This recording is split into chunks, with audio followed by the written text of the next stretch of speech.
देवी प्रपन्नार्ति हरे प्रसीद प्रसीद मातर जगतो अखिलस्य प्रसीद विश्वेश्वरी पाहि विश्वम् स्वविश्वरी देवी चराचरस्य आधारभूता जगतस्त्वमेका महीस्वरूपेण यतः स्थितासि अपां स्वरूपस्थितया तवैतदप्यायते कृष्णम् अलङ्घ्य वीर्ये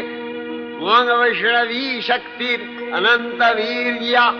विश्वस्य बीजं परमासि माया सम्मोहितं देवि समस्तमेतत् त्वं वै प्रसन्ना भुवि मुक्तिहेतुः विद्या समस्ता तव देवि भेदा स्त्रियः समस्ता सकला जगत्सु